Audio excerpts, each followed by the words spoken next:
Now, if you can hear me and you can hear me, Delta9 travelers, please and thank you. Drop a 9 into the comment section for me. Drop a 9 into the comment section for me if you can hear me and you can hear me clearly right now. We are live with you, Delta9 Media. What's going on?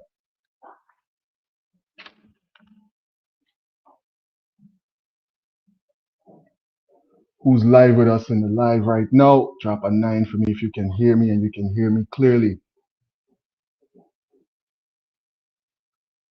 One love to all the travelers tuned in right now to the live presentation.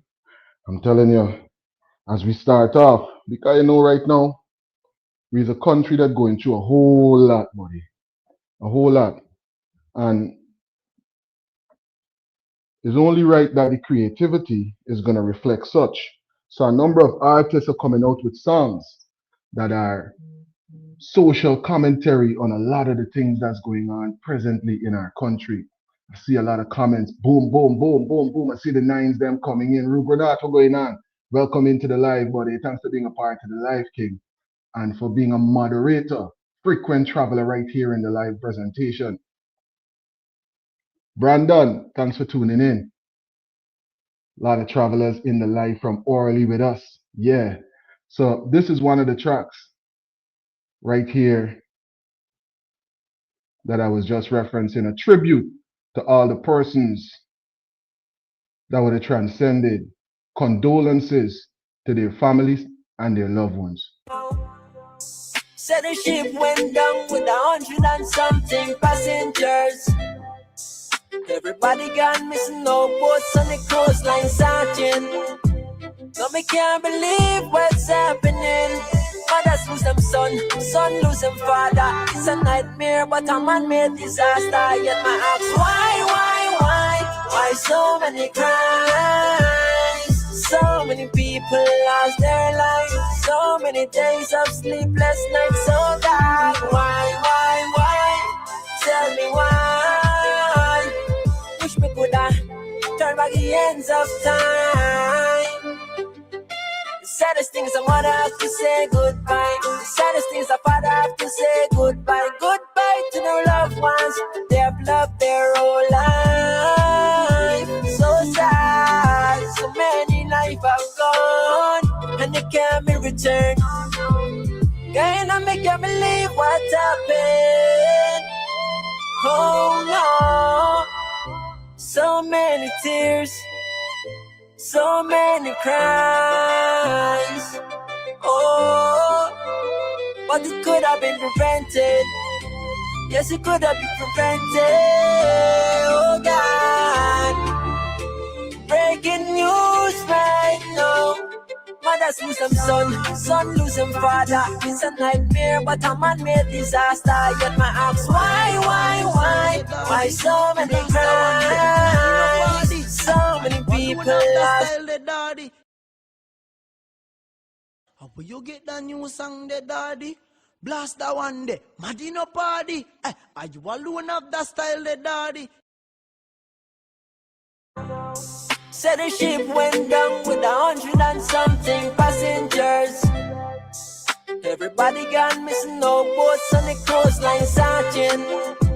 No, me can't believe what's happening. Mothers lose them son lose them father. It's a nightmare, but a man-made disaster. Yet my ask, why so many crimes? So many people lost their lives. So many days of sleepless nights. So dark, why? Tell me why. Wish me coulda turn back the ends of time. Saddest things a mother have to say goodbye. The saddest things a father have to say goodbye. Goodbye to their loved ones. They have loved their whole life. So sad. So many life have gone and they can't be returned.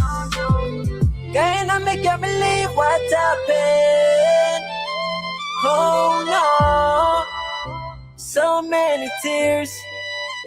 So many cries, oh, but it could have been prevented. Yes, it could have been prevented.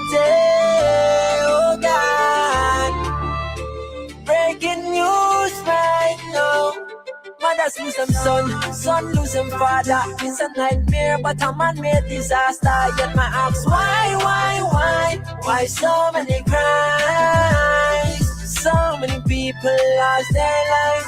So many days of sleepless nights. So God. Telling you, big up to the young king. That's the artist name on behind this track right here, right? Big up to all the travelers that are a part of the live again. Condolences to the family members and rising power to all of those that would have transcended. Well, guess what? The president gave his address. So we're going to begin with that. The announcement of the persons that are going to be a part of this commission of inquiry. Let's jump into these details. My earlier commitment, and in accordance with Section 2.1 of the Commissions of Inquiry Act, and as I committed to do yesterday, I hereby announce the members of the Commission of Inquiry into the circumstances surrounding the capsizing and sinking of the MV Barima and related matters. The members of the Commission are Justice Godfrey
completion, the Commission will commence its work in accordance with the provisions of the law.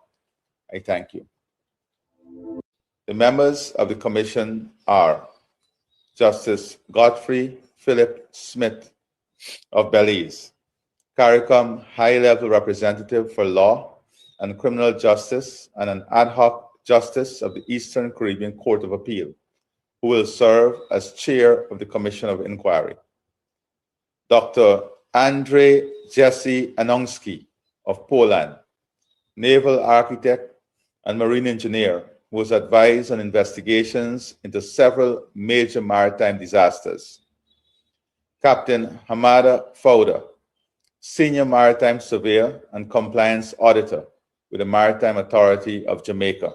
Miss Nairi Dawn Alfonso of Trinidad and Tobago, Attorney at Law with expertise in Admiralty and Maritime Law. Rear Admiral Retired Hayden Pritchard of Trinidad and Tobago, a distinguished professional with decades of experience in maritime operations and maritime security. The Commission will determine its own procedures and methods of work, consistent with its mandate. The terms of reference of the Commission of Inquiry will be establishing the full circumstances surrounding the tragedy, including the causes and all other factors relating to the loading of the vessel, the boarding of passengers, conditions on board, the capsizing and sinking of the MV Barima, and any other related matters. Reviewing comprehensively all aspects of the search, rescue, and recovery operations, including the adequacy, coordination, and effectiveness of the response by all agencies and stakeholders involved. Evaluating the extent to which applicable laws, regulations, standards, and operating procedures governing ferries were complied with. Determining whether any acts of negligence, misconduct, dereliction of duty, or other failures by any individual, entity, or institution contributed to or caused the disaster.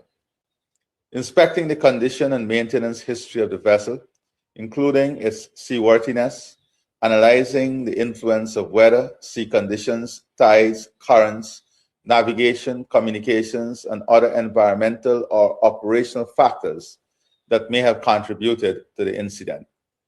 Appraising the competence, qualification, training, and conduct of the vessel's master and crew, including compliance with established maritime safety and emergency procedures.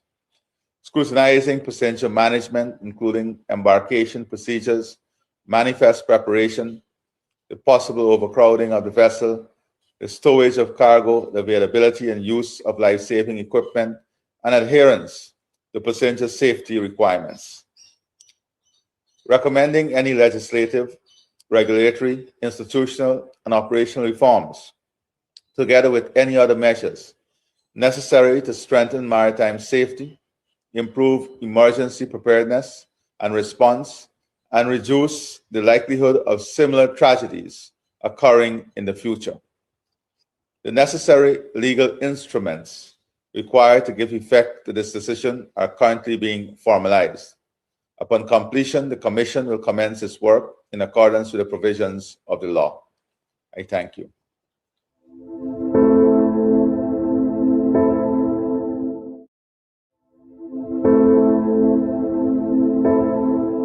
In keeping with my earlier commitment and in accordance with Section 2.1 of the Commissions of Inquiry Act, and as I committed to do yesterday, I hereby announce the members of the Commission of Inquiry into the circumstances surrounding the capsizing and sinking of the MV Barima and related matters.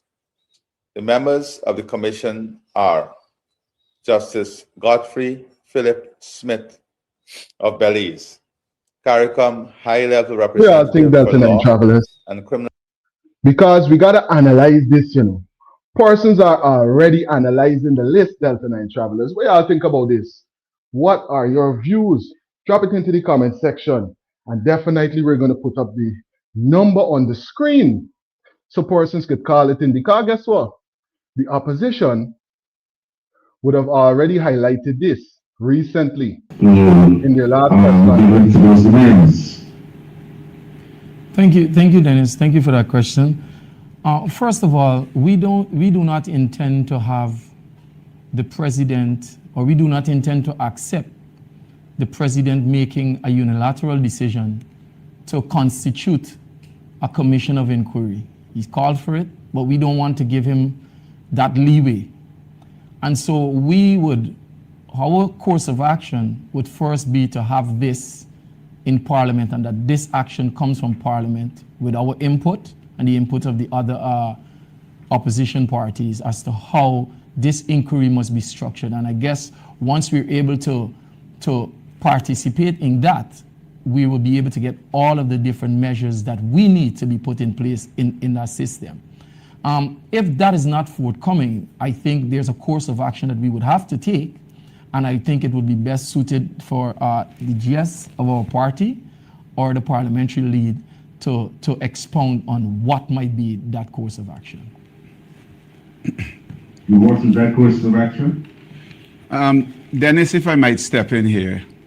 The APNU has prepared a motion which has been submitted to the Speaker for the issue of a commission of inquiry to be discussed, for the proceedings in the House to be adjourned to allow the issue of a commission of inquiry to be addressed as a matter of urgent national importance. We've also drafted, as a part of that submission, proposed terms of reference for the commission. The President has the final authority in terms of setting up commissions of inquiry, but we believe that in this particular instance, this is a devastating tragedy. I've said before that it is the worst maritime tragedy in Guyana's recent history, and to my mind, the worst tragedy in Guyana's recent history, bearing in mind that Jonestown did not involve many Guyanese. And so we are hoping that in the National Assembly that this motion will be permitted by the Speaker. I can find no grounds under which he should reject it. I think every Guyanese understands the magnitude of what has taken place here. They've seen failures at many levels: operational level, policy level, search and rescue level, search and recovery level. And so we expect that the Speaker will allow this motion to move to the floor, and we are looking forward to even the government support for that commission of inquiry to be discussed in the National Assembly. This commission has to be an independent commission. It cannot be a commission where, as in, I like to use the Natural Resource Fund, where it's stacked by those favorable to the government or favorable to the opposition. What the Guyanese people deserve is the truth. The truth about when this incident happened, what took place in terms of search and rescue, the truth about what went wrong at the port, and what were the reasons that there were so many passengers, unmanifested passengers, and I suspect unmanifested cargo. They also deserve the truth at the policy level about why boats that were bought. I think the MV Militia has been here for a couple of years, and certainly the Calliope N has been here since May. Why weren't these boats deployed to Port Kaituma, which was the route for which they had been purchased, at a cost of over $17 million US? That's a great question. The deaths of those who suffered in this tragedy must not go we must not, Guyanese have a way of forgetting very, very, very quickly. And this must not happen in this case.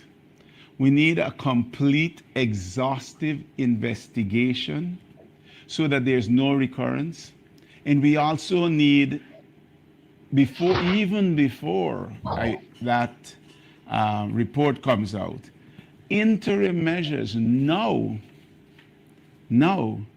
that will prevent similar incidents taking place.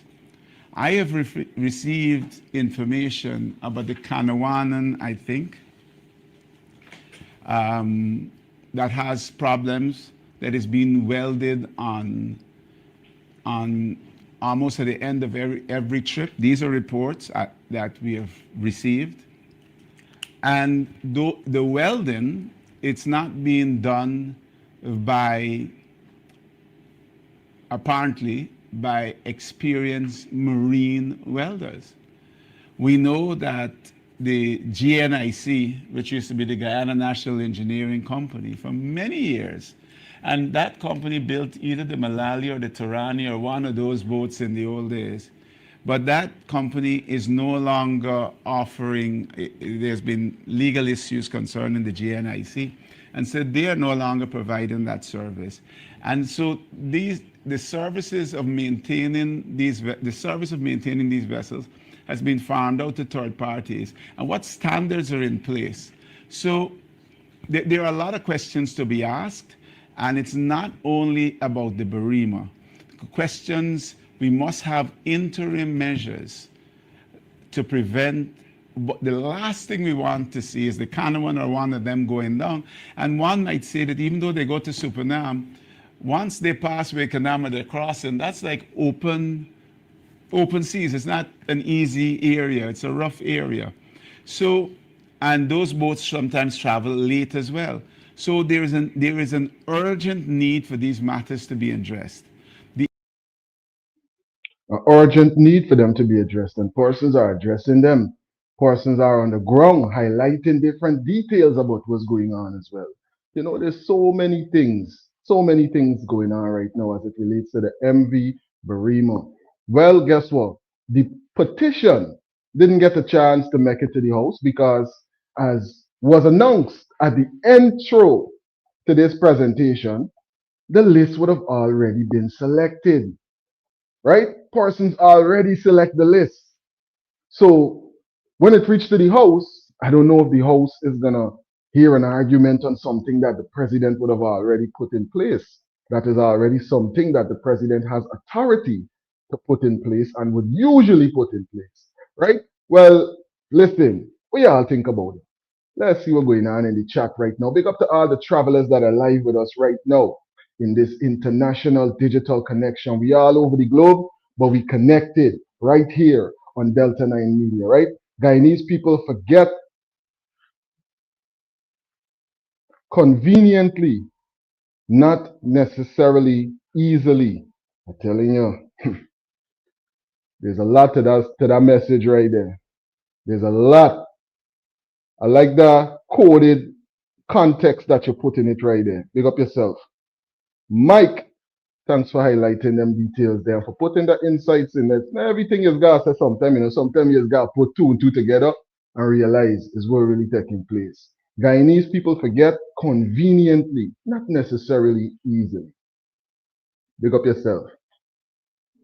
Jeffrey, we're going on. Jeffrey saying they shouldn't pick nobody, no Guyanese citizens, right? Yeah. There's a lot of persons that saying it should come from an international. No sound, bro. Big up yourself, Afras. Thanks for highlighting that. I had a little bit of issues with the sound coming into the live, and then I didn't see my comments fast enough to realize what had taken place. But I rectified it, and hopefully persons are able to hear me now, and you know, everything is rectified with that. Well, guess what? The leader of the opposition, because we're going to get into some more insights coming in from VPAC. Mr. Bailey would have highlighted some details about what's going on with this panel that was selected.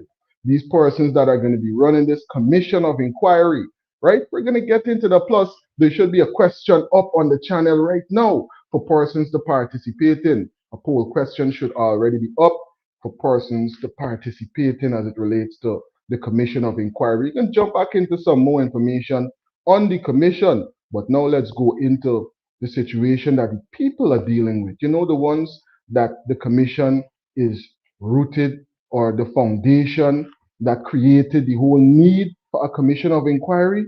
Remember that MV Barima? Yeah, almost 100 or more. The saying is 70 something, but they don't know how many persons is on the manifest, so they can't give you no bullet. They can't highlight certain details to we that they themselves can't even convince themselves of, right? Let me analyze what's going on right here with this poll question. Does President Ali five-member COI panel inspire confidence? Does President Ali five-member COI panel inspire confidence? Now you can see clearly 63%, 63% is saying no, lacks opposition input. 63% of the people them is saying the opposition didn't get a chance to have an input in this panel. So listen, they don't have certain amount of confidence in it. Is this another independent panel like the people who come in for the Adriana Young situation, rising power to her, and condolences to the family and the loved ones? We all think about it. But guess what? The poll question is right now up on the channel. Does President Ali five-member list inspire confidence? Persons are responding. What is your response to this question right here? Confidence or no confidence in the panel, Delta9 travelers? Confidence or no confidence? What say you? Does President Ali five-member list, COI list, COI panel to be exact, inspire confidence? No, it lacks opposition input. That seems to be what persons are going with right now. 63% of the panel so far, that's what they're saying. What are you saying? Vote on the question live right now, right here with us on Delta9 Media.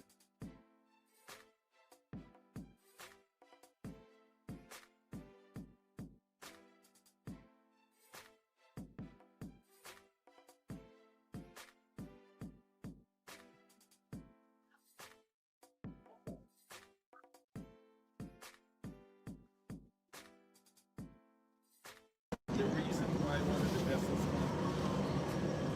run the routes is because of this. But we know that's a lie. But still, this must be completed. $1.4 billion taxpayers money, this must be completed.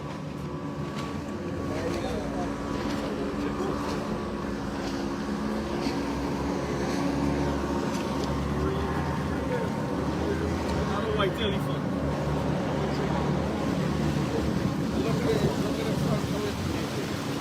You gotta get a micro.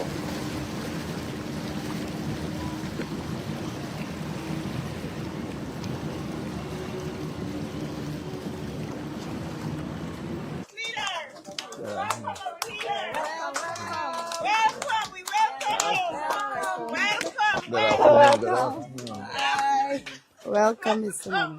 We also take some video for you. No problem. Welcome, welcome. We love it for you. All right, yes. Nice seeing you. Nice seeing you.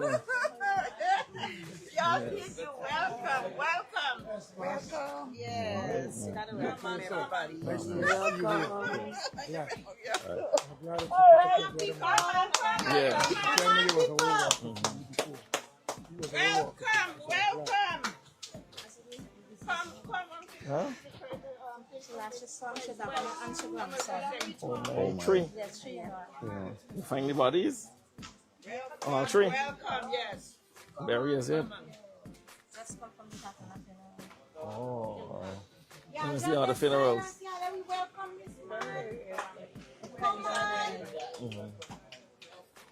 Sorry for your loss.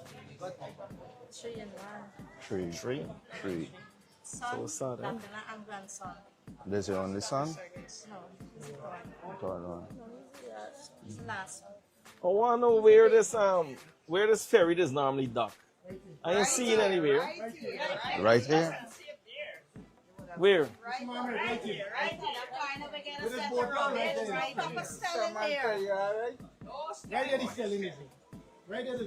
and that's the one there that's building. No. I'm not talking about the MV Barima. Where is that? Right there. Here? Right with the rubbish there? Right there. When you go up, you can see it right there. Right here, right there. Right where lady Anna Maria or something like that tie off. That's where MV Barima, this dock. And this is where our Armenian brothers and sisters gotta come off. This is how they treat us. Let me go this spot. Yeah. Yes, Alan, we walking with you, President. Just Come on, leave. let's go. You got to see everything. Yeah. Everything you got to see. All right, cool. Big up to Team Win. Out and about. I'm telling you, busy and active, making sure that persons are getting the necessary assistance as much as they can. They're out trying to help rescue. They're out trying to help in recovery.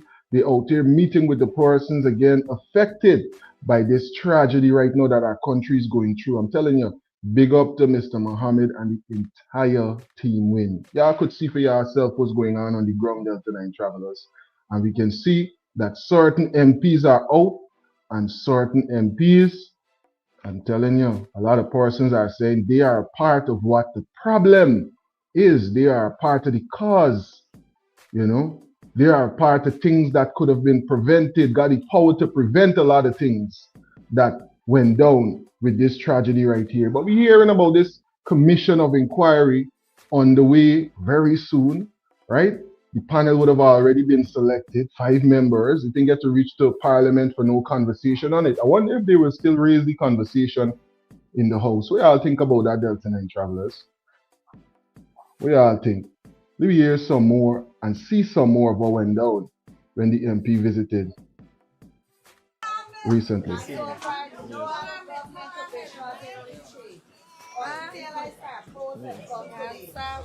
What? What's that? Yes.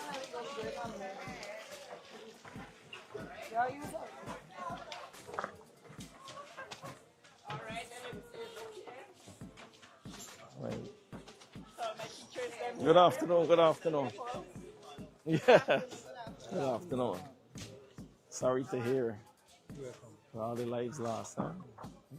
Really sad. Looking out for you. My bag will bring it for me. Alright. Yeah, we will.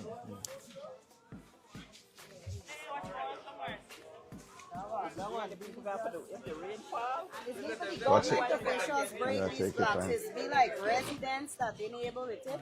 Just break these things and resident just to get a normal place to walk, no? And Good afternoon, good afternoon. this is it here.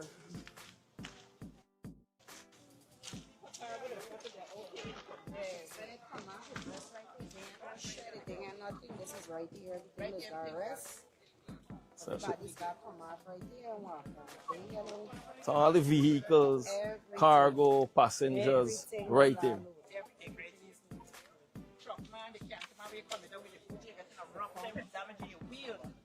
And in business, you have fixed there if you want it come down properly. You got to sub up and fix there and then get the proper driveway to carry it. Now, this is unbelievable, you know. This is the uncaring government that always claim about putting people first, right?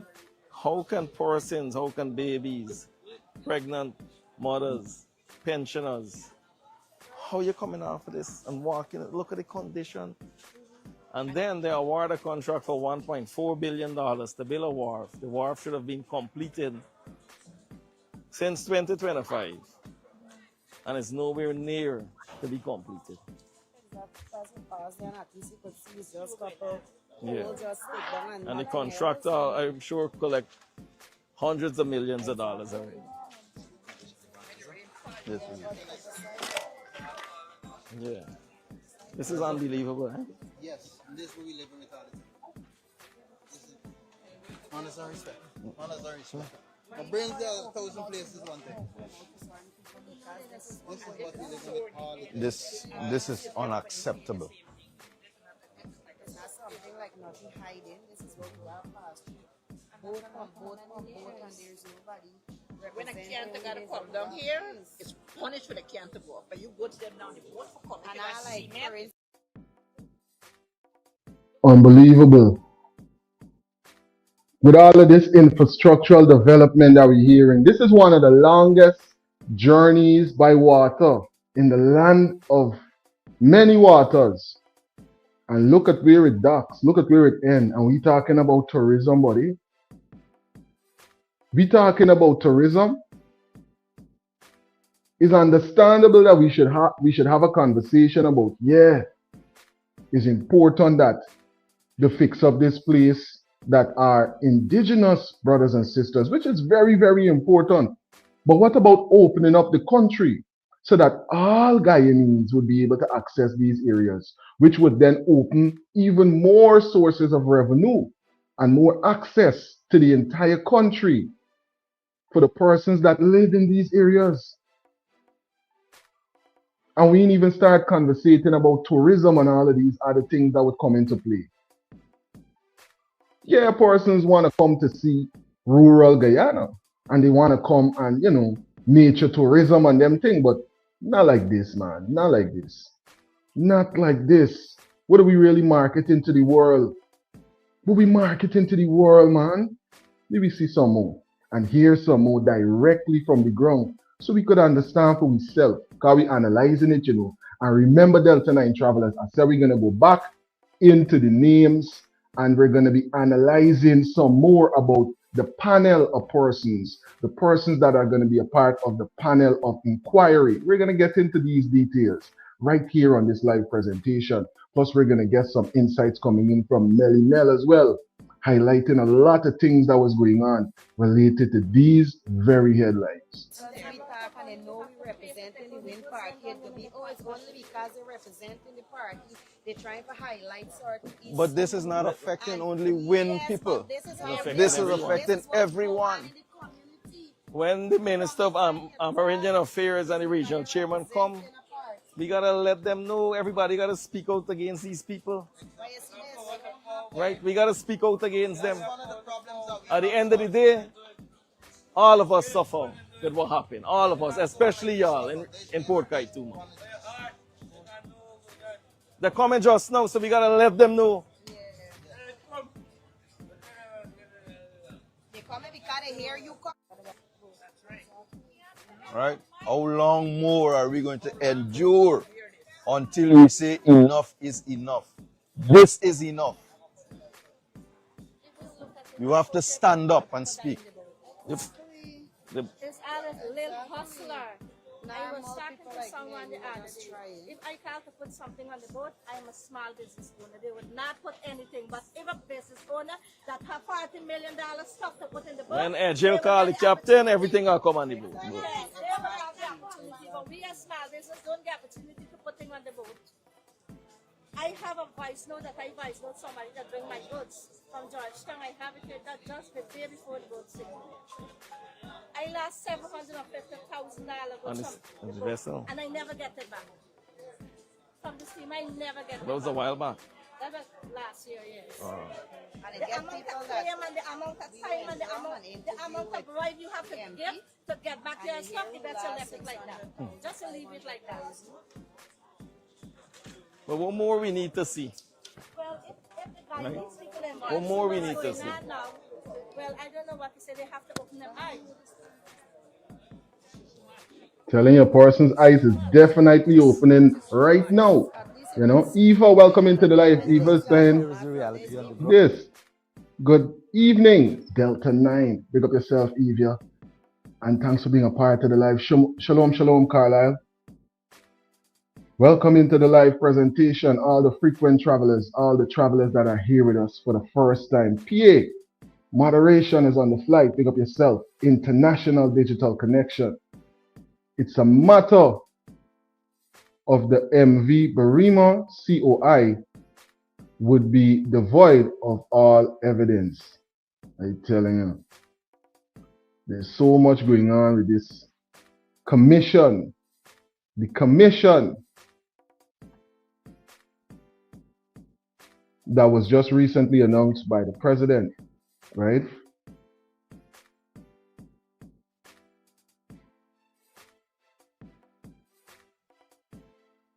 Rasta Empress, welcome into the live. My apologies again for the intermission with the sound coming into the live presentation. Sometimes when you update these platforms, you tend to forget to put certain things back in the way that it should go, right? But nonetheless, we're here and everything is clear right now. And we're analyzing what's going on from the leader of the opposition, you know? But guess what? There was some other situations that persons were highlighting as well, you know? There was so much going on with this recently. Listen, the leader of the opposition also had a conversation with some of the survivors that we got to get into some of the details that they highlight in that interview, because it's important that persons locally, internationally understand what's going on with this case, so that a lot of these very important details coming from the direct persons that were affected don't get brushed under the rug, right? It doesn't get brushed under the rug, you know? Very risky. That Guyanese people endure every single day. Oh, from This the is the ferry, condition. where they got a board, yes, a walkway. This, good evening, guys. As you all know, that we're here in Port Kaituma. I want you guys to know this is the condition how we treat our brothers and sisters here in Port Kaituma. We are on the grounds. We are on the grounds right now. And as you can see for yourself, is this putting people first? I wake up in this country to see what is going on. And we are here, so this is the reality, right? So they will paint that narrative, right? The fastest growing economy in the world. This is the fastest growing economy in the world. Yeah. You be the judge.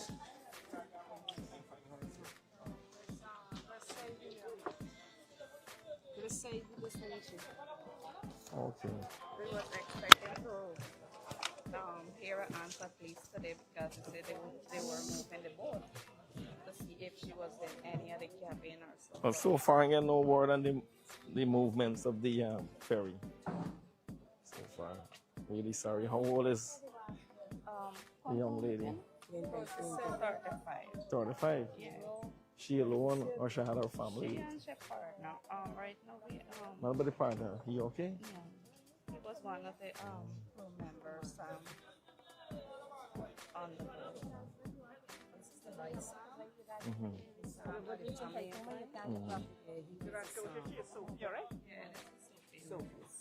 Oh yes, yes, they yes. even there's out in newsroom even published some. And your husband, that and your they boyfriend, find right? some, yes. Yes, yes.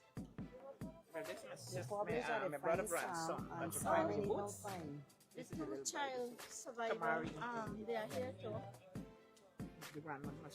Look, this afternoon I had to row at the bearing ground because they get the Boville family at the bearing ground. Like, they have no time with the Boville family. They buy knees come today in the canter in the box, and they just get this body in the box, whereby they carrying on a funeral for this Bennett man. Like, why is it that you gonna carry on both, you know, like both funerals together, whereby you get one carrying on that just start when this Boville roll up, and whereby Boville family got to remain with this box in the canton until you finish to carry on. To the done carry on, and then the Bennett man funeral the carrying on, and then the Boville family sit down in the canton waiting for them finish for carry on the Boville funeral service too. When they finish, all officials that was there walked away and gone until I turn up and I asked, I said, bye. Didn't them tell you soon as they finish they're gonna start? Nobody cares. The two survivors, brother and sister. Crazy situation on the ground. Nobody seems to be giving real representation to persons that are directly affected because, well, not nobody, but a lot of the representation that they should be getting from the government, it doesn't seem to be forthcoming because what's really taking place, man? What's really taking place? All right, so we have a number of persons now. They're saying it's 170, saying it's 70 something, right? Even though it's probably close more to 170 something or one something, depending on if you're analyzing the fact that they don't really know what's going on with the list originally. And how could they now conclude, that they formally have a list and the list is this amount and no other amount of persons were on that vessel? There's still a lot of questions about it. But listen, let's get into what's going on right now as persons analyze more about this commission of inquiry, because those are the steps that are being taken right now. We get the chance to hear some of what persons are speaking about on the ground as they would have highlighted some of the hurdles that they're facing to the leader of the opposition. Now, we're going to get into some of these details with this. The members of the commission are Justice Godfrey Philip Smith of Belize, CARICOM High-Level Representative for Law and Criminal Justice and an ad hoc Justice of the Eastern Caribbean Court of Appeal, who will serve as Chair of the Commission of Inquiry. Dr. Andrzej Jesse Anonski of Poland, Naval Architect and Marine Engineer, who has advised on investigations into several major maritime disasters. Captain Hamada Fouda, Senior Maritime Surveyor and Compliance Auditor with the Maritime Authority of Jamaica. Miss Nairi Dawn Alfonso of Trinidad and Tobago, Attorney at Law with expertise in Admiralty and Maritime Law.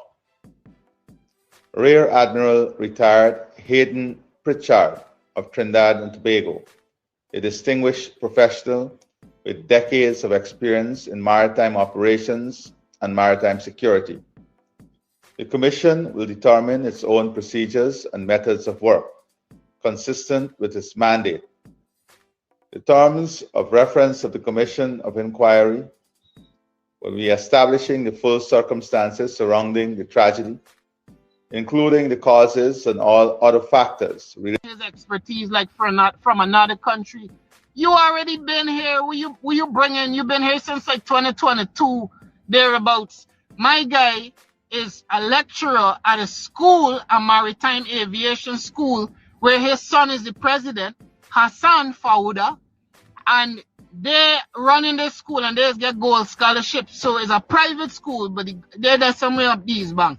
But the government just pay the money to the school for all the students that go there, which is then go and work in the oil and gas, logistics and thing industry that further controlled by the friends and family. And guess who's be all the graduations in there? Guess who always there in the jail and these people are associated? Is it Tandy McAllister? I can get back the name, right? These people very much in there. There's a picture with Irfan and these Fouda. Irfan, is that even Guyana? It looked like some foreign restaurant, like you're there in some like Colombian clothes or something, having dinner. Trying to convince us like clowns that these people are all impartial. One of them running the 2020, one of the inquisition that they have going on for the 2020 elections. A set of compromised people that come and present us exactly like Adriana Young. We have been getting warning signs for a long time. Whether you call it the universe, the universal energy, God, Allah, whatever name you want to call it, been sending us warnings for a long time. Last year, we lost a child. Before that, we had to lose like 19 children of our grandchildren burned to death. We didn't get the message. We lost Adriana Young last year. We didn't get the message. We see how they operate. And now look, corruption is killing us. Corruption is killing us, right? So A there's a set of dark quackery reality, down I'm there that telling you. a man that's basically benefiting from a financial arrangement with the state is somehow contracted to provide independent marine forensic whatever. And the other man, the fifth man now, well, I saw say he, this is the Polish man, if any higher, because I max out my brains on he, because brother, is either you got a very clean record or I can't look too good, because I searched every kind of the internet and it looked like the man is the one honest man they bring for stain. So please, yeah, I'll tell the little Polish man, don't let put his name in this mix obsessive mecha thing. They're gonna stain his name, and that's what the PPP like to do. So I hope it becoming clearer to you why the boat sink in the first place, why them ain't want nobody really know about it, why people like the captains can't talk before they come back and tell you, but the government officials themselves who used to command the boat to be overloaded, why it takes so long for them to go and find the persons who were floating on buckets and left them to die out there, why they never find the drone, the 1.3 billion in drone, and they had nothing to send out there, why the next morning they was chasing people away from the site that was putting on Facebook, they were trying to go help, and the people was chasing them away, why they was trying to chase away Azruddin Mohammed, why they was trying to chase away Sherrod, who had a drone there and could have fly and help them spot people, why when they were trying to tell them to expand the search area, they were not expanding the search area. They didn't want nobody know. And why did Azruddin? Azruddin is a private citizen. Yes, he is the leader of the opposition. Azruddin Mohammed is not the military of Guyana. He's not the police force of Guyana. Notwithstanding my prior disagreements with him, and I call out anybody I call out, right? You're wrong, and you can't be wrong and strong. But let's give Jackie jacket. Azruddin has done phenomenal work in going out there and helping to recover bodies, right? You gotta give Jackie jacket. Now, why is a single man able to be responsible for what's effectively like 1/3 of the bodies recovered? Where's the Coast Guard? This is what I want to know. That's the question that we should be asking. And not just asking, that's the thing that we should be addressing. That's the thing that we should be addressing. In a time of emergency, do we have a response team that can save lives, that can ensure that persons don't reach their demise 5 hours after? 5 hours, and we can analyze what's going on with this beacon and all of this thing, you know. All of this is gonna have to come to the front burner, stay on the front burner, Delta9 travelers. They're gonna bring up so many distractions. The distractions are coming, you know. They come in and they're gonna try their best. But we got the international community, and we are gonna try our best over here on Delta9 Media to keep highlighting and bringing these headlines and keeping them on the front burner as long as we can. On the police boat, and I would expect statistically, again, we're going back to mathematics, modeling this thing. Given the billions of dollars the government have and the assets, I would expect a private citizen like Azruddin would have been responsible for like 5% of the total fine of dead bodies. And for that, would give you a big up. But like 20 something bodies, it's like y'all didn't want nobody find these bodies. Y'all send divers down in the ship. We hear from none of the divers directly. It's giving Adriana Young. We just hear they see one body. Y'all mad that they have one body on that ship? That they saw one body alone? They don't make no sense. To me, it don't make no sense. One person alone is going to be stuck inside that vessel that was on its side, that had so many persons in it, overloaded allegedly by a lot of the persons that was on it. People say, listen, might have born at night, but not last night. You might have born during the day, but not yesterday. One person alone. I want to know how much more this we're gonna tolerate. And they had to make a decision to bring it up. The other thing that the narrative they're trying to bring, when Harish and they put in Kaitra thing that they drag the ship, with there's no way the ship drag. They drag the ship is to create the idea that maybe later when if we compel them to rise it and we see there was a hole in it, like these captains have been alleging, that they're gonna say, oh, the ship was dragged, right? And the next thing Harish had to say, I don't know since when Harris is a forensic pathologist and how they lose him on a crime scene. But he said in his attempt to drag the boat, he think if they got bodies down there, they asked him if they had bodies. If they got bodies down there, they got mashed up. And I told you in a subsequent live, that brought me to tears when I read that. And I just couldn't understand, what are they doing? Now I see what they're doing. And now you see what they're doing.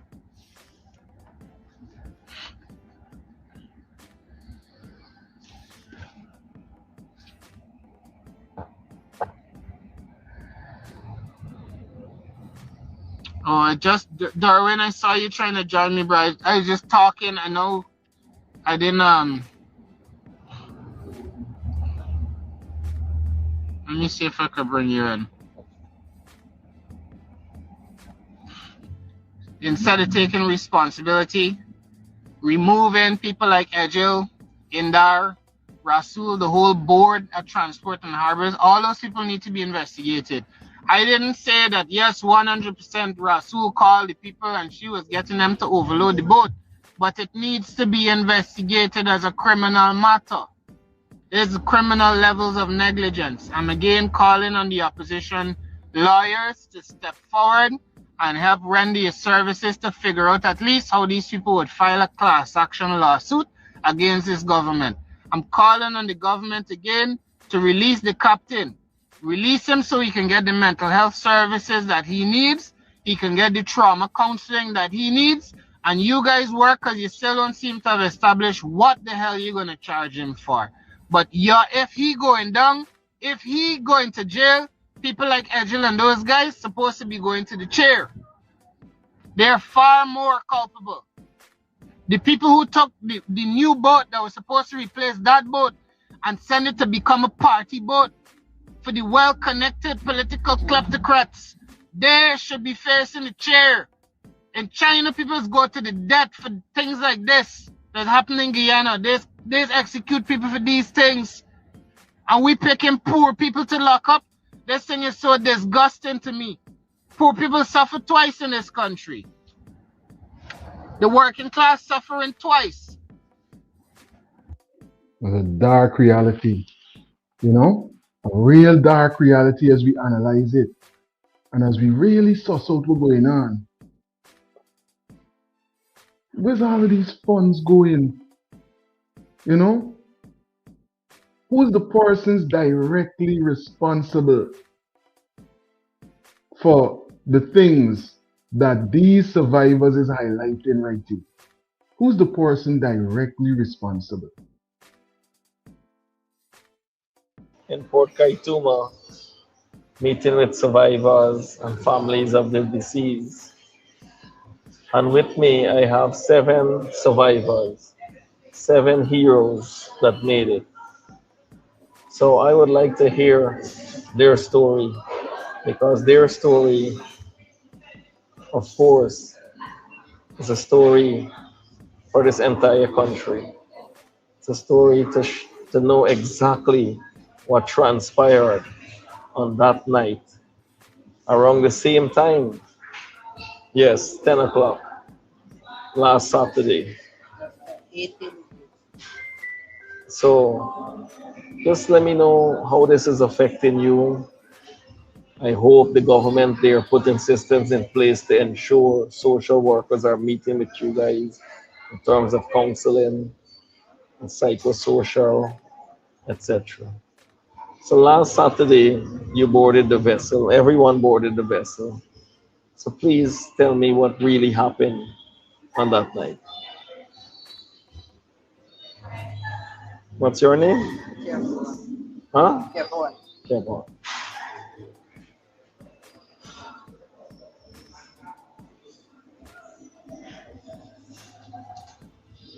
You can speak.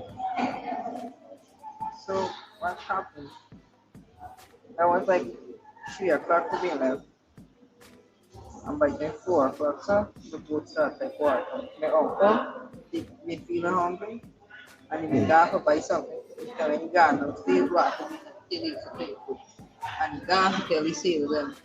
And the sailor tell me that he's now water. It was at 4 p.m. Yeah. Water Don't start on the floor of the vessel. Yeah, at the bottom. The first stage. The boat was overloaded. So how old are you? 14. 14. What school you going to? Okay, to the secondary. So since this happened, what time you were rescued last Saturday? 5 o'clock in the morning. That would be Sunday morning. Sunday morning, 5 a.m. You were rescued. What was it like out there? How was it? How was that experience? There are 7 hours we float on an ice box for 7 hours. Me, she, and my uncle, and my auntie husband, and another big lady, and a girl and 9 years by. All of them made it? All of them survived? Yeah, she was made it. She barely and like she mine. Okay. So when you went to the Essequibo Coast, yeah.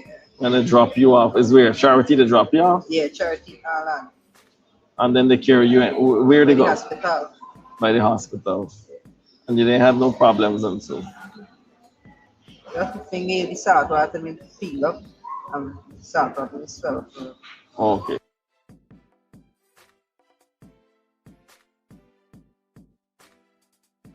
We're hearing an account from survivors of the MV Barima. What was going on with the diving team, with the persons that came in to assist? Big up to all the servicemen and women, the international servicemen and women, the local servicemen and women that risk their lives, that leave their families to come out and aid others in their time of need. Right? Big up to all the travelers live with us right now on Delta9 Media. About 15 times on the wreck. There are very, very hard environmental conditions, especially because of the tide and the current. On the wreck, it's totally dark, so it's very difficult for us to navigate through the wreck. We have to feel the wreck, and it's like we are blind. So it's too dangerous for us to enter into the wreck. And because of the many ropes and hammocks, it's very difficult to see where we are going. So I would like also thank you, the Guyana Defense Forces, for all of their support, which had allowed us to conduct the dives, but the weather conditions and the environmental conditions of the site are really, really hard. We had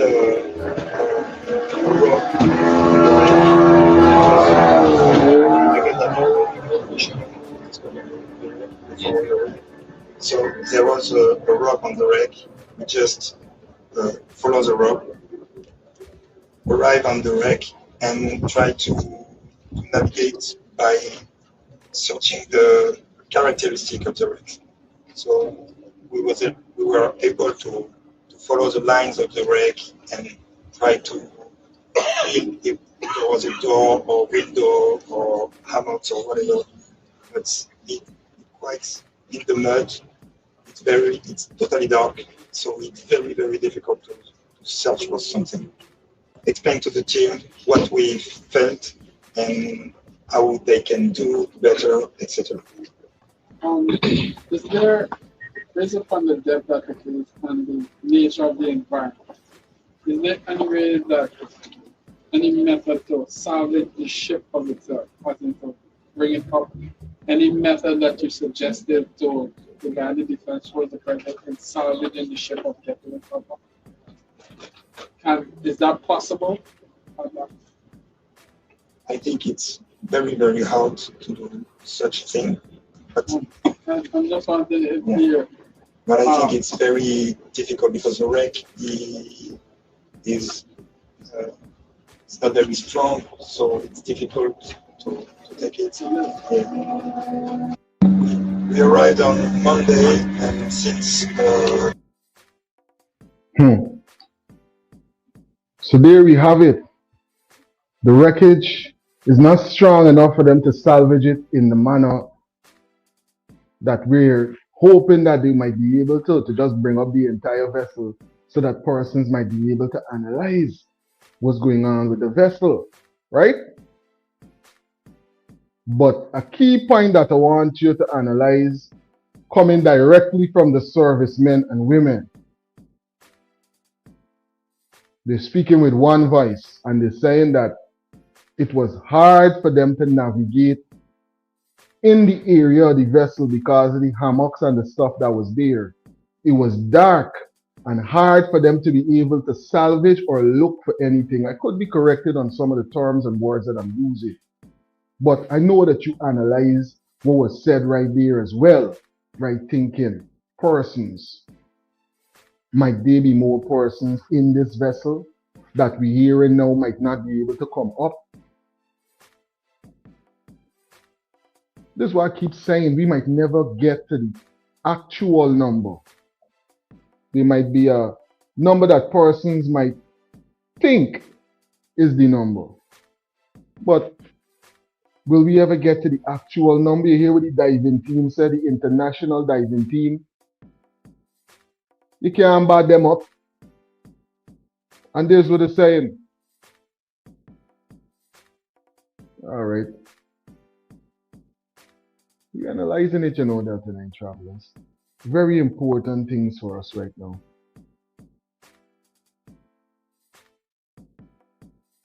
What I've been heard from the government, it will be very difficult to have confidence in what they say or do.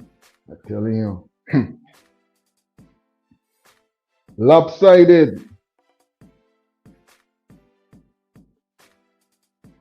Making them comments right there.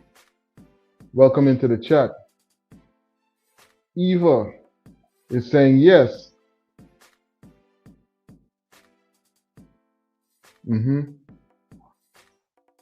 It's putting a sour pain in my stomach as we analyze what's going on, you know?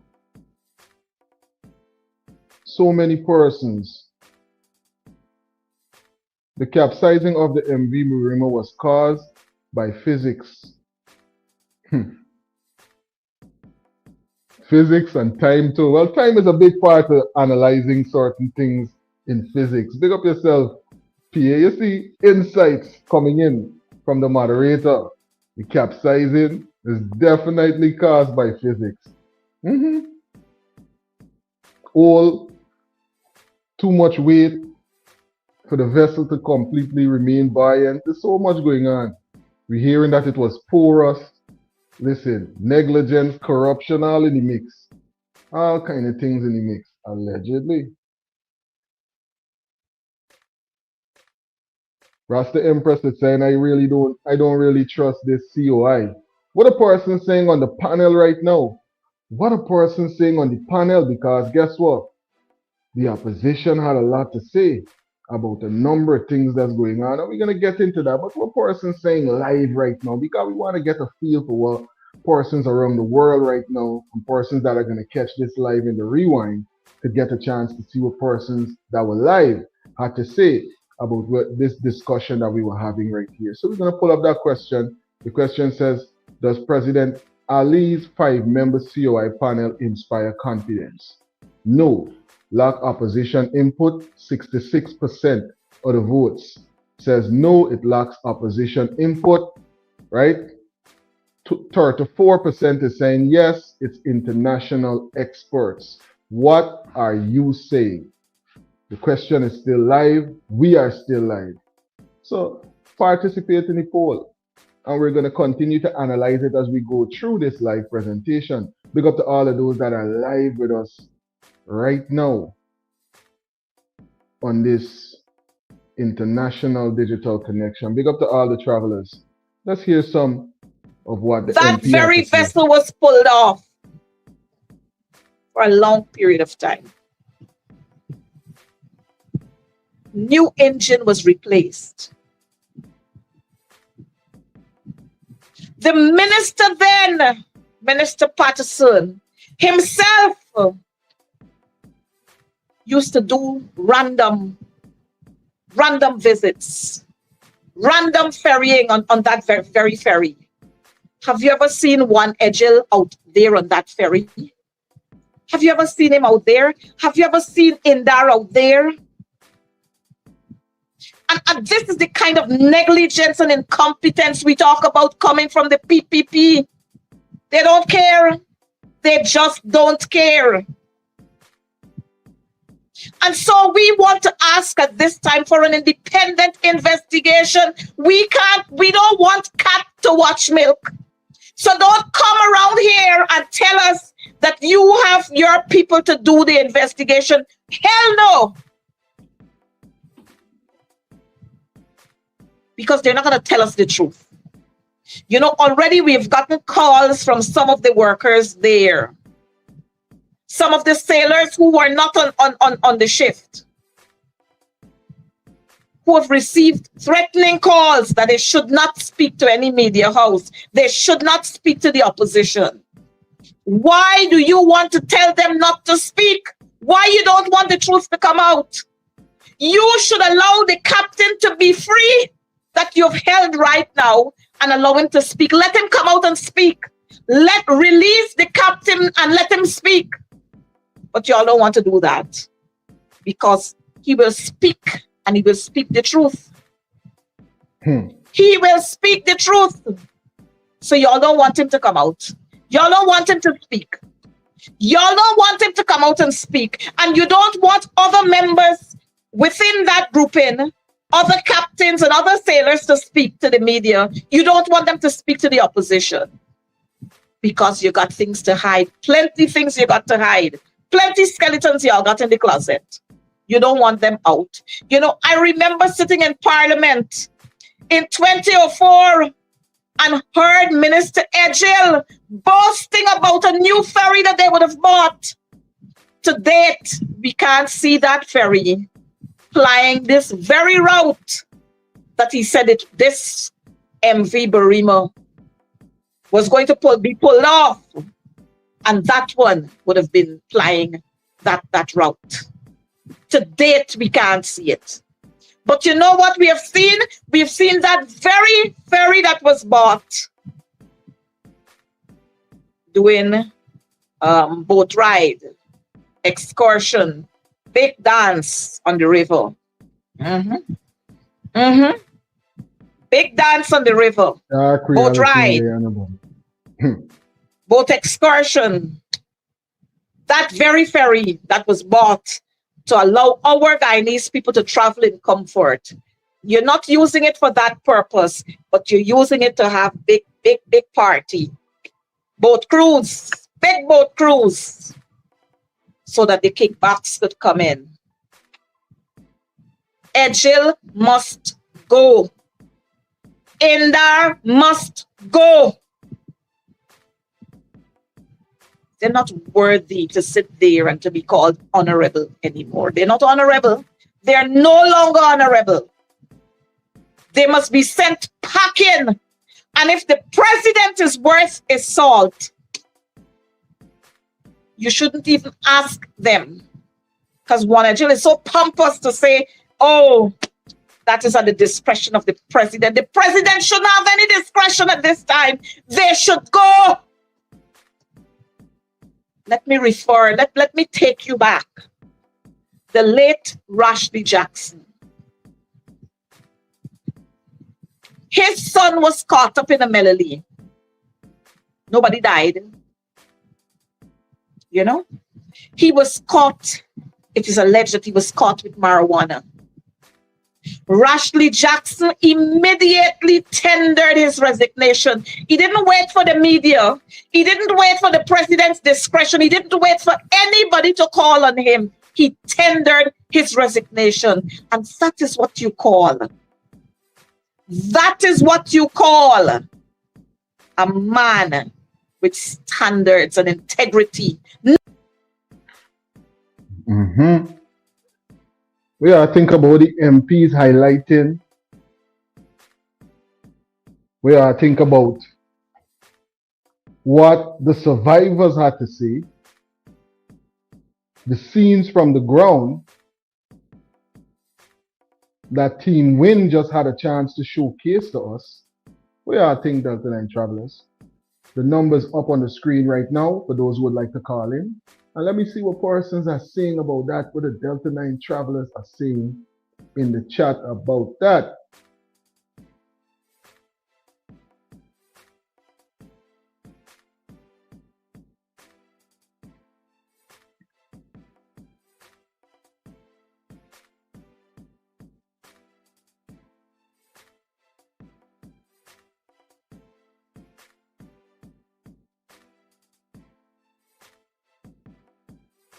Jeffrey saying they definitely shouldn't pick nobody from Guyana.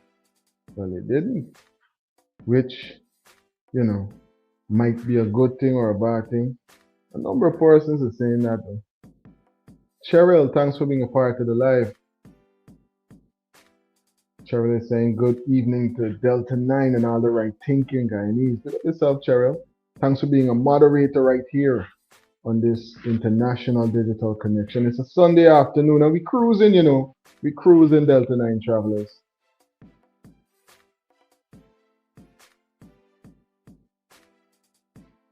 Verna, big up yourself. Welcome into the live. Thanks for tuning in. Verna said the lighthouse is working.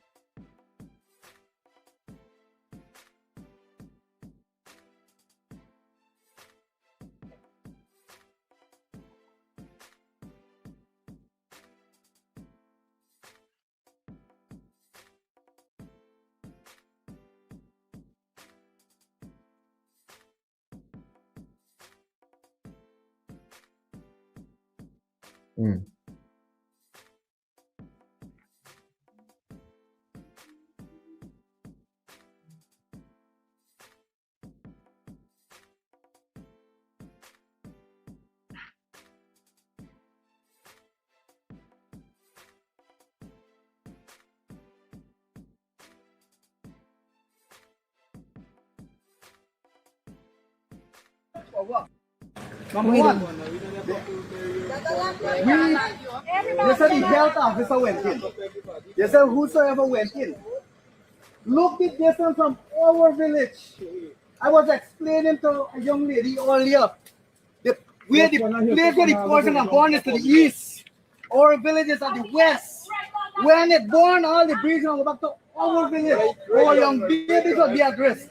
Our pensioners will be at risk. Our residents will be at risk. I would please, and when it born, it's gonna stream into the Iowa River where people drinking. There's right down there. There's right down by city, right down. Community was always, I would repeat this word here. Yeah, people was always get right. Me know because they say I'm not living down here. I don't know if it's because we don't live until that city part. I say we are fed up. If a resident didn't on a toll of this morning, if two shot didn't send a voice note, we couldn't even know a person born in there. And it's just next to our community. That's wrong, it's wrong. If it's not in our reservation, right? We know that our reservation is still down that way. We know that our reservation, we fought for our reservation boundaries to be correct. Up to now, we getting nothing. Nobody there, so you have to on the boat here. We're sorry for all who passed away, yes. Man, you're bringing a death to I know. I said no.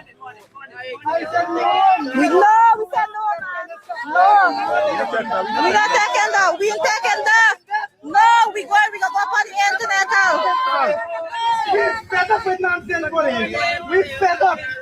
I said I get your word. Me come for the money, RC. Me tell me come for the money. I don't care, RC. We are not allowing it. No, we are not allowing it.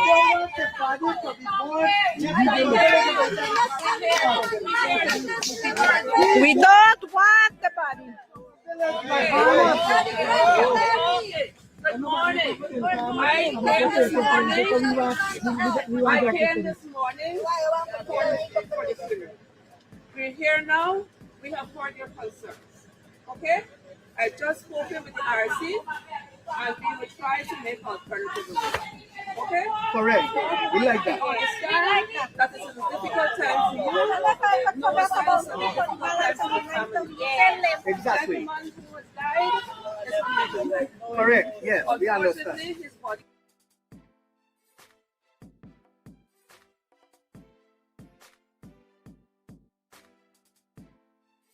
I'm telling you, persons are stepping forward and letting their voices be heard, Delta9 travelers. Now, see what's going on right there? What y'all think about that? Listen, serious times on the ground. A natural way to stay ready, baby. 'Cause I'm ready for you, Mr. C. The ultimate male supplement, men's total wellness formula, packed with essential nutrients for men's health. She'll call you Mr. C. 8 Butterfly Sea Moss Powder. Take your daily routine to the next level. Natural vegan superfood powder. Essential multivitamin powder made just for you. Sleepy is the only diaper brand in Guyana with such a wide range to choose from. We cater to all babies, from newborns all the way to stage 7. Our collection includes Sleepy New, Sleepy Sensitive, Sleepy Natural and Organic, Sleepy Night, and don't forget our fashion jeans. Most of all, they're available in both paste and pull-up styles. Sleepy, Guyana's #1 selling baby diaper, available at stores nationwide.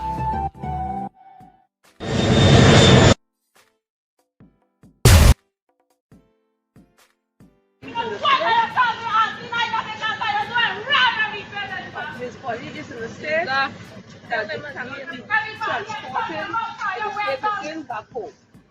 So, but the family who come here are trying to carry some part of his remains back home.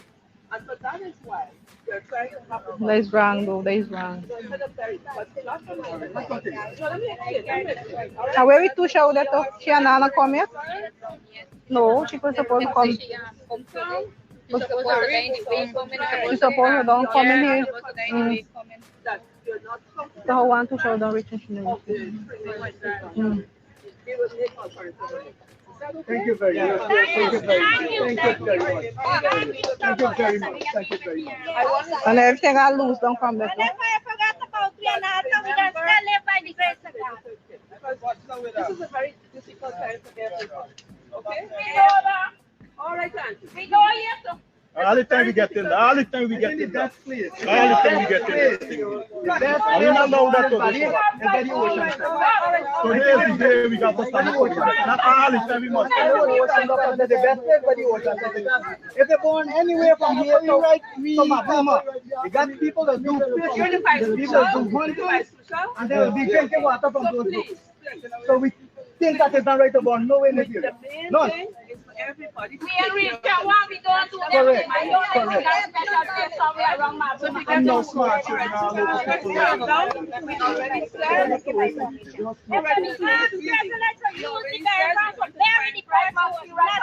it's not a problem.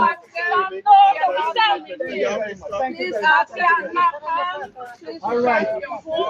Take care of yourselves and your families and pray for those sorry about whatever happened yesterday.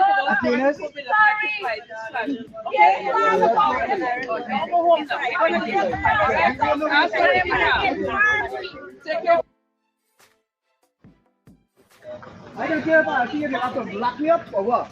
Number one, they said the Delta officer went in. They said whosoever went in. Look the distance from our village. Persons are saying enough is enough, and it's about time And the time is now on the standing up for themselves, Delta9 travelers. Listen, recently, internationally, persons came out, and they came out in their numbers.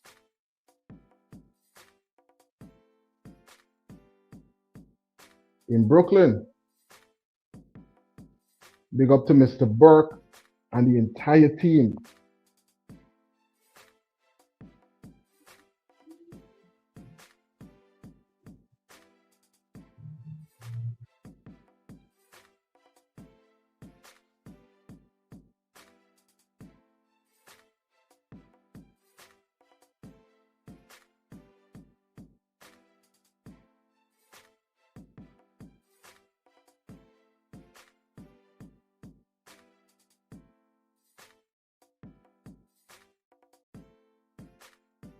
Sleepy is the only diaper brand in Guyana with such a wide range to choose from. We cater to all babies, from newborns all the way to stage 7. Our collection includes Sleepy New, Sleepy Sensitive, Sleepy Natural and Organic, Sleepy Night, and don't forget our fashion jeans. Most of all, they're available in both paste and pull-up styles. Sleepy, Guyana's #1 selling baby diaper, available at stores nationwide. Study hard, work hard, play harder. Verb, nerve, and muscle power. Keep thinking and moving at any age.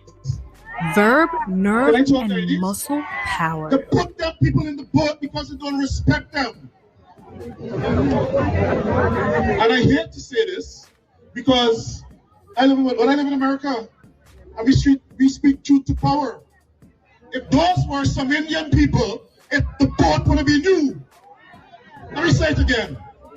If that boat was transporting PPP Estonian supporters, that boat would have been a new boat. And we don't want to make this political. But it is political. And this is not about race. You know, they like to resort to race. Because whenever we expose their racism, they call us racist. But I wear that as a badge of honor because I'm angry. So this boat left for Region 1 on Saturday. For those of you who don't know where Region 1 is, Mabaruma, Port Kaituma, it's at the top of the map where the peak is. So in order to get there, that boat had to leave Georgetown, as we say, the Stelling, go into the Atlantic Ocean, travel for hours. This is an 18-hour trip. Travel for hours in the Atlantic Ocean.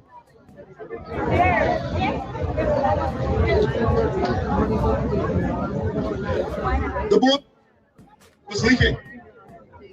Several persons said, survivors said, they complained to the captain that the boat was leaking. And he said the boat has to go just like that. That means said so. The captain, the survivors said so.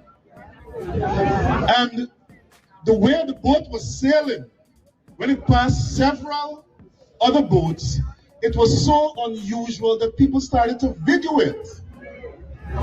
Did you guys see the video? Yes. With the people in the hammock sleeping. The boat was like this from the water. Yeah. And it was taken in water. Then they said at some point in time, one of the engines cut off. The PPP government, and listen, I would say these things regardless of which government was in power. That's right. This vessel was owned by the state, by the government of Guyana. So the government, realizing the magnitude of this tragedy, immediately tried to diminish what happened. And you had the Minister of Works, Wanajil. Oh, he needs to be fired. He needs to be fired. Immediately, like pops out. The boat was overcrowded. Obstruction. Yes, they need to get rid of that. I heard you guys. The man ran to the rush to the front to defend the government. And these were his words. The boat was not overloaded by people or cargo. The boat did not take in any water. The boat was not overloaded by passengers or by cargo. One big wave come and turn over the boat. There was no engine problem or any mechanical problem. Even the survivors who made videos from the hospital, they're telling you what happened. And it had nothing to do with overload and boat taking in water. It had to do with the tide. Life jackets are above where passengers sit, and the side of where passengers sit, never locked in. And if you recall, Mr. Harris Singh telling the whole nation by way of his video, one of the reasons why he was able to ascertain where the boat was located when he saw the life jackets coming up in plastic, which means they were brand new.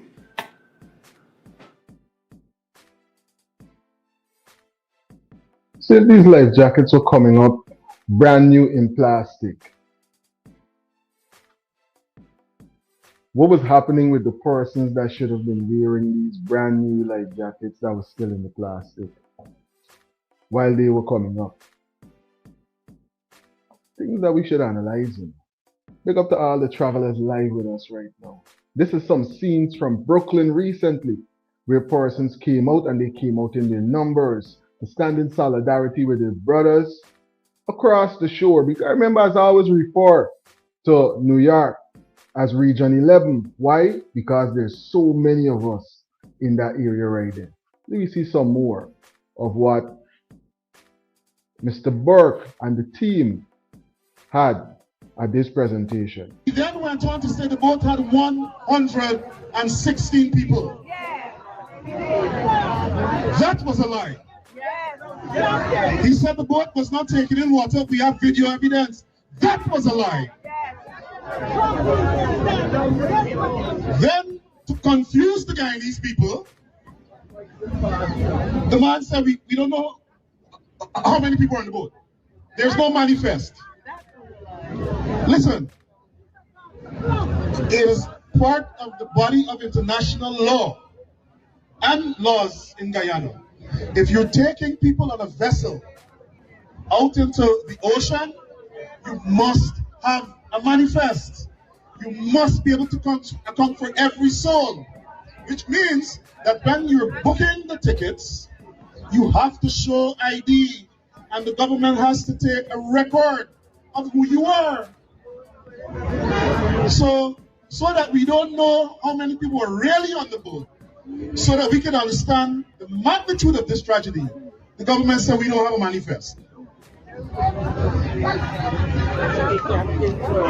So there's no manifest. We don't know how many people were on this boat.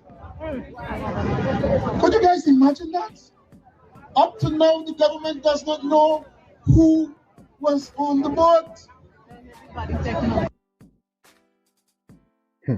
That's the part right there. And the divers just help us to understand just how compromised that area is. Right?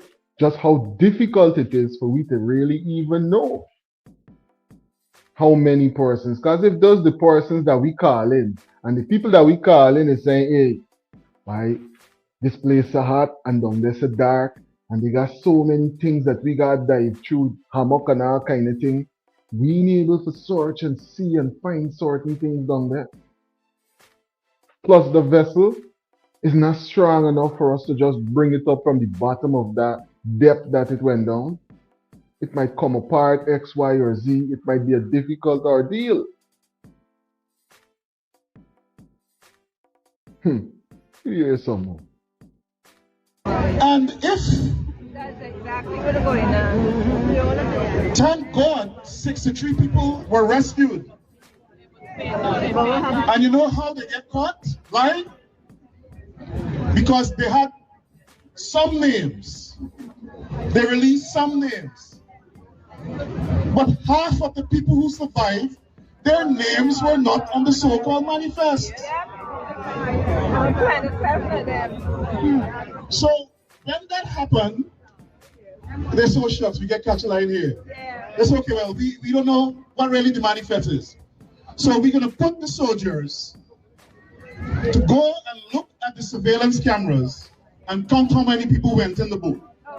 So if your relative entered the boat outside the path of a camera, God help you. If the camera working.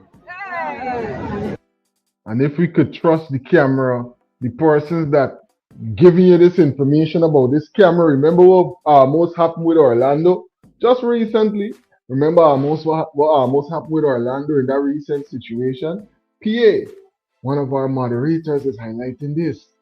If there was a hole in the hull of the Barima and it filled one of its ballast compartments, the boat will tilt on one side and become unstable, eventually flipping on its side, and it will sink.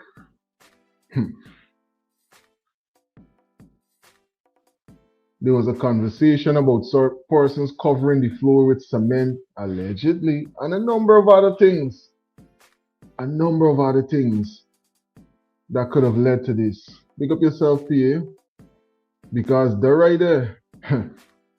Making a lot of sense, because we did see video that was showing water running in the boat, allegedly.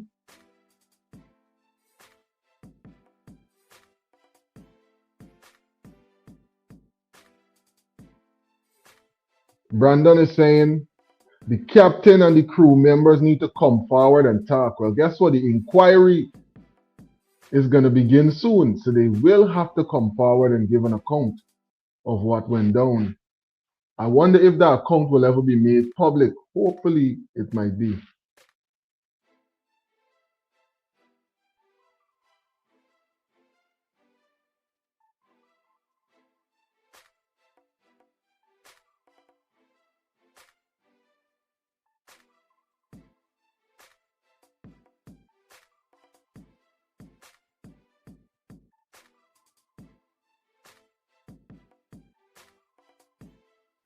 Pick up yourself, Clarence. Thanks for being a part of the live.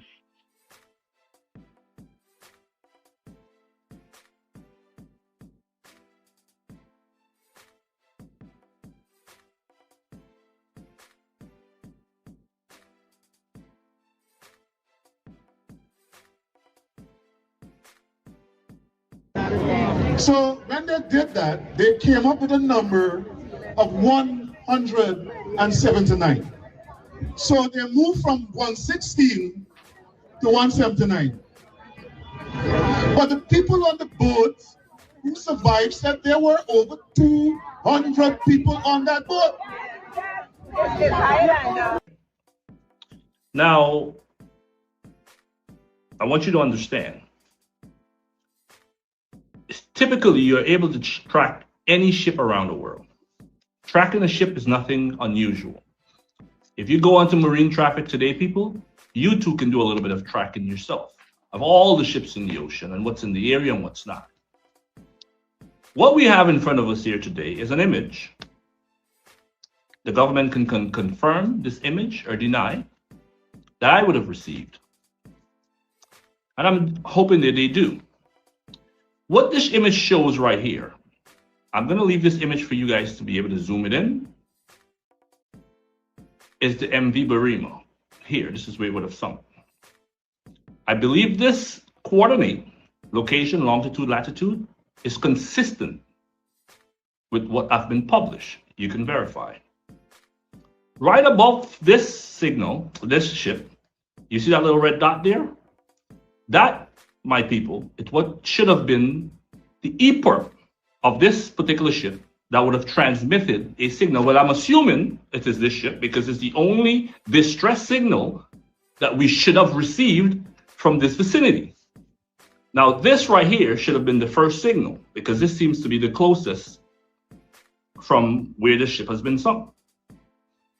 If you look further above, that would have been the second signal. The only time this signal is transmitted is if the ship is below water.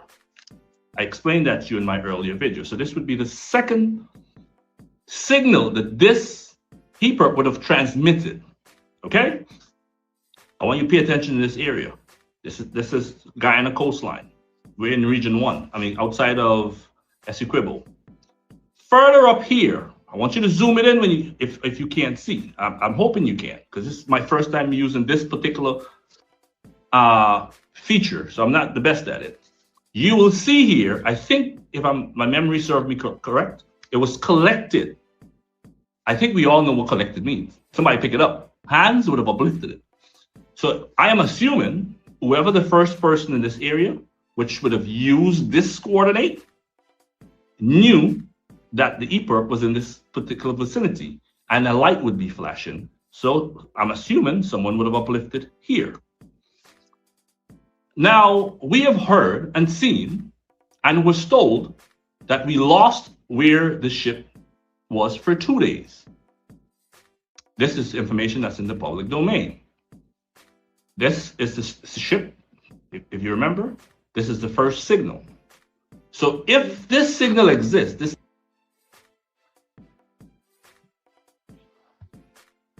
longitude, latitude, this coordinate right here, this one right here, these numbers you're seeing right there, you can see how close it is, and you can compare that to where the ship is today. My verification confirms that we are on target.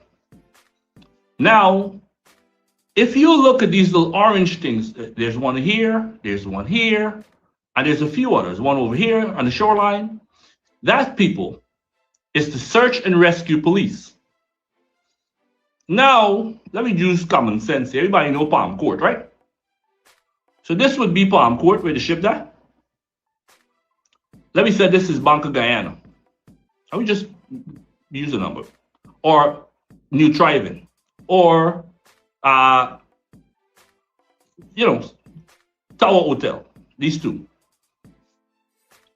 This over here, though, this one till of hay, would be Giffland Mall. Movie Tongue. You see where I'm going with this? Now, if the government would have received this information, and this information is accurate, and this position was the first position that our emergency, I'm sure you saw Jerry Gavaya said on his page that he received, and the emergency system worked, which means if this is the accurate satellite image, which many of you can also get, because again, shipping is shipping is shipping. IMO is IMO is IMO. You just gotta go there and pay. Now, if the ship is still in the same spot, the first ping is Palm Court, New Triven, let's say, Quick Serve. It's still the registered position that it would have spit out at first. I'm just wondering, why is the search and rescue team all the way in Giffland Mall, Movie Tongue, looking for a ship that is over here?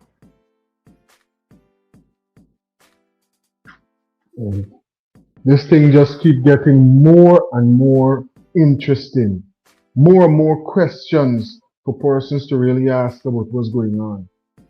Why so many of our brothers and sisters found themselves in such a compromising situation? If we're to analyze exactly, big up yourself to Mr. Best, the leader of VPAC and the entire VPAC team, right? What's being presented right here. So many persons could have been saved if they went to where the actual beacon would have went off, allegedly. Who moved that device from there? And if they did move the device, what was the information that they sent out? Who was called in? Who was notified? This is some of the things that we hope gets clarified in the commission of inquiry. I'm telling you, so much to this. So much to this.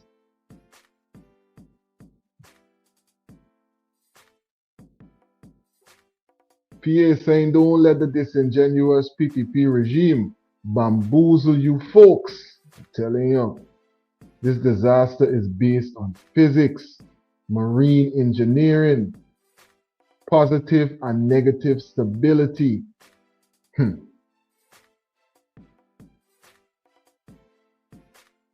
Fly the same, big up Delta9 family. We're going on Fly. Thanks for tuning in.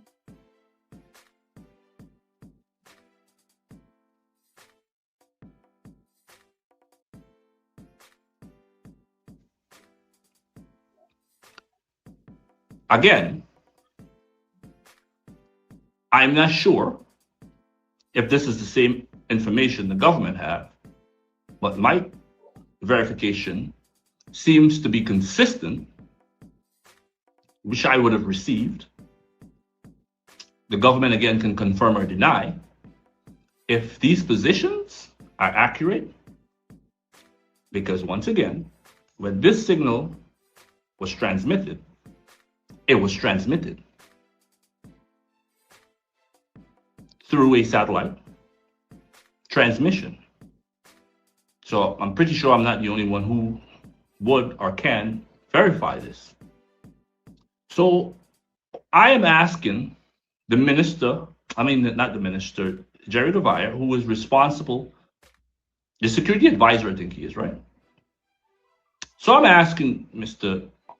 Jerry Devire to tell the Guyanese people and to confirm with the Guyanese people whether this is a true copy of the current satellite image that would confirm the current ship location, the location where he would have received from the beacon that he spoke of. And if this information is correct, or this one is correct, why was our search and rescue team over here, and everywhere else, and the only person that knew that the ship is here is a fisherman who found it 2 days later? I'm pretty sure the Guyanese people would want clarity on these simple questions that I'm asking. I'm not accusing the government of anything. These are just questions that I'm certain these are of answer. I'm, again, encouraging you people to check with certain online specialists that tracks marine traffic and confirm or verify if these are authentic positions. If there was a sunken vessel in this position, verify with the government's current position that they would have found the vessel. Confirm with Jerry Devire, who said when they received the first signal, wasn't this the signal, which again is very close to the ship. And let us find out, if that is the case, why wasn't this information shared with these people who should have been here sooner? Let us just assume some guy was floating in a bucket. Let us assume a family member was floating on a refrigerator. Let us assume a family member had a life jacket on but couldn't hold on anymore. Maybe we could have gotten there sooner. These are questions that deserve answers. I thank you for your time this afternoon.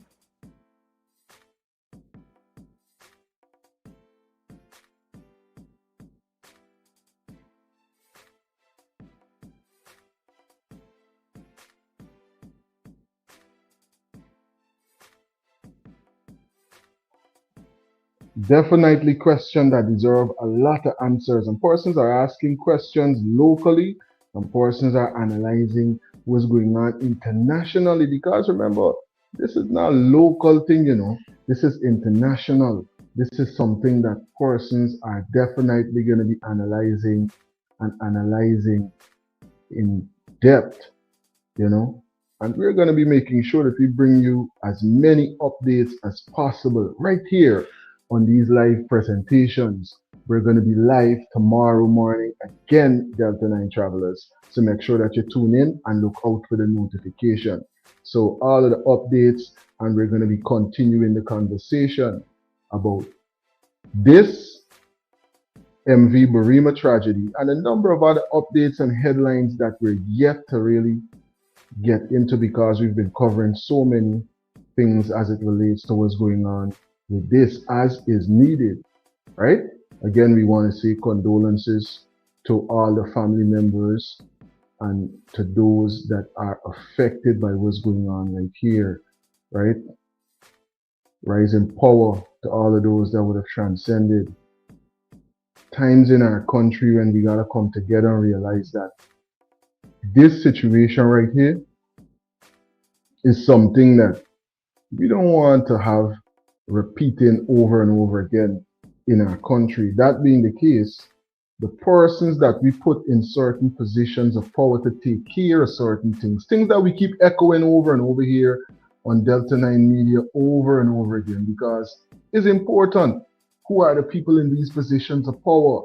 Who are the people in these positions of power? We gotta make sure we put the right people in these positions of power, because when you don't, you're gonna get situations much like this and other ones that we've been highlighting for a while now on Delta9 Media, right?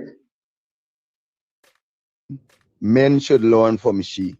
Men should like follow she and learn from she, because she's what a man's supposed to be, if you understand. A man's supposed to fight in the battle that she fighting. That is our job. I don't know what she eating, I don't know what she drinking, I don't know what she's smoking, but she got a real warrior spirit, if you understand. She got a spirit that a king's supposed to get, yeah, if you understand. Because the work she doing is a work that people in Guyana, people in foreign, nobody don't want to take up her job because they're frightened they're dead.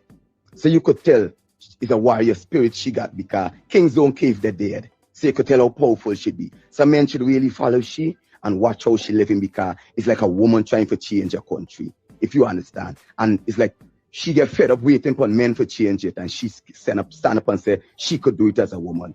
So men should really follow she, because she inspiring men. You see this woman?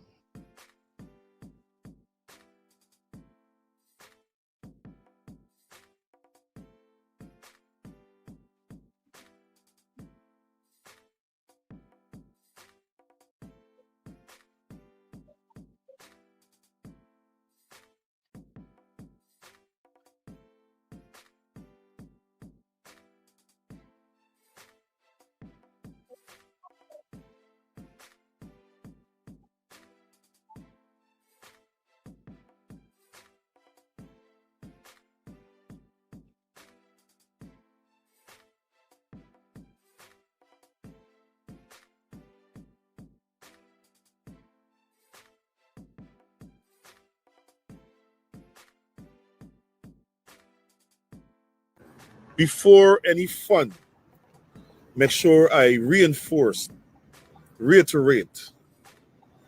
CGID's position with regard to this Commission of Inquiry. We issued a statement today. First of all, the PPP members, leadership continues to act like they own Guyana. They continue to act like they own Guyana. Now, these people act like they own Guyana, but whenever there's a tragedy, they try to look for a black person to blame. Right? They try to look for a black person. Look who are the people. They're racist as hell.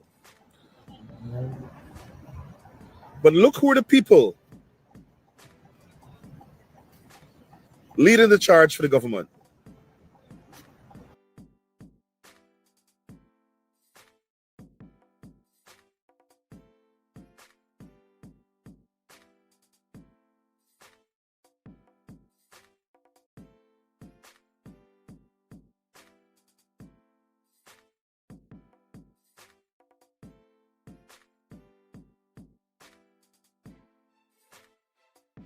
It that we would have put in place right now, not then, now, to deal with the state that those men are in, because they were part of the tragedy too. Exactly. Let me now that you bring up the crew, are we doing? You know, I could imagine the state that those guys are in, and I think that we forget as a nation that depression is a real thing, and we are just coupling problems upon problems upon problems, and the government continues to fail. And as much as people say, "Oh, don't make it political," well, everything about this situation is actually political. The boat is owned by The government. government. No It's insurance. controlled by the government belongs to a political party. So whether or not you want to accept that, that is the reality of things. You know, so there's no running away from throwing the blame at the feet of the government. Then you have the two ministers, Edel and the Prime Minister, coming out and being arrogant and aggressive and disrespectful in the way they are speaking to the public, the way they are speaking to the media. You know, they're so combative all of the time. And so people want to say, don't make it political. But when political people come out and say and do things like this, I don't know what that if you should not respond. Are you proposing that we not respond to this madness? Because there's no way that we need to be letting down on any of those things, on any of those failures. And who is to, now we have to examine every single mode of transportation that comes under the government in terms of people being put at risk. It may not be a boat of that magnitude or a vehicle of that magnitude, but it is lives that still has the potential to be lost based on the fact that these guys have proven that they're negligent. That they don't travel on that boat. The Prime Minister don't travel on that boat. The Minister busy cleaning up garbage, you know, that she didn't know exists all the time. They was not on that boat. Bharat doesn't travel on that boat. The people who are on that boat are poor people. They're ordinary people for the most part. Rich people don't be out there. They can be in a plane flying over to the place. You understand me? And so there is no provisions, there's no care, there's no concern for poor people in this country. That's why when I see idiots who are poor coming on social media, abusing and cussing people for this government, I wonder what exactly a man could give you that you could be suffering like everybody else. That's Claudine and all these people, they ain't living no life. I don't business it. Claudine gets sick to death tomorrow, she have to go to the hospital. Claudine has to go through the same treatment like all the people that in the hospital. The whole pack of them, there's no system in place. The hospital ain't got this, they ain't got that they work. You have to suffer too. Your children and your grandchildren got to go into a school system that has no care or concern for none of them children. So it's either you swim or you're drowned out there. Even in real life with us on shore, there's the situation that we in out here as well. Because there's no, if you could name one single ministry and tell me that that ministry is doing what it is supposed to do, when you find a ministry, you let me know. So this is not a failed minister and a failed ministry. This is a failed government, and I have zero confidence in them. And it has nothing to do with being within an opposition party. It has to.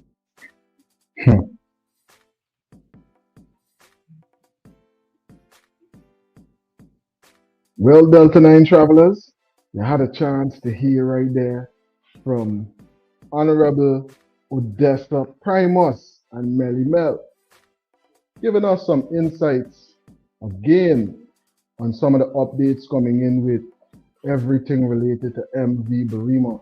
Big up to all the travelers right now that are live with us, everybody that's going to catch this one in the rewind in the future. Thanks for spending some time with us right here on Delta9 Media. I'm telling you so many things that we had to update one another with. We got through some of it, but guess what? It's already 2 hours into this live presentation. We want to make these live videos when we do them, we don't want to make them too long to where persons don't want to watch them in the rewind, because it's important that they're palatable. We want to keep it between an hour and a half to 2.5 sometimes if we push it a little bit, if the topics are important, and if we gotta spend some extra time on the phone or whatever it might be, you know. I want to thank everyone that's a part of this presentation so far. Look out for the notifications, because we're definitely gonna have an early morning flight tomorrow. And guess what? There's definitely gonna be updates that we're gonna be putting up along the evening hours as well, because they're definitely gonna have a number of things that we gotta highlight from things that we might not have shared right here in this presentation. So make sure that you subscribe. It costs you nothing, but it will keep you connected with everything, buddy, trending in Guyana and in the diaspora. And we got thousands of videos up on the channel already. And there's a number of other ways for you to connect with us. I'm going to put the barcodes up on the screen right here so that persons can subscribe to the Delta9 Media No Filter channel and the Gnosis Focus channel as well. So we could get into different kind of content on these two different platforms right here. And let's get the No Filter to 1,000 subs. 1,000 subs we're looking for. That's the first milestone that we want to definitely surmount. The very first milestone, 1,000 subs for the No Filter. And we got what, 30 something thousand subs on the Delta9 Media page now. So it's nothing for persons to scan the barcode, subscribe to the page, get it up to that amount of subscriptions, and then trust me, we got some different type of content coming in on that page as well. The other page, Gnosis Focus, is a page that we had from a number of years ago, and we still upload content on it as well presently, but we go in a whole different direction on that page. We go into a lot of studies, a lot of esoterics, and a lot of information, very important information right there on that platform, a lot of scholarship on the Gnosis Focus page. Different ways for you to connect with us right here on Delta9 Media. Big up to all the travelers, all the subscribers, everybody who take time out to make these presentations what they are. Thank you very much. One love, and I will catch you in the next one. Remember, live tomorrow morning flight with us right here on Delta9 Media. Look out for the notification. We should be live by 8 a.m. 8 Butterfly Sea Moss Powder. Take your daily routine to the next level. Natural vegan superfood powder. Essential multivitamin powder made just for you.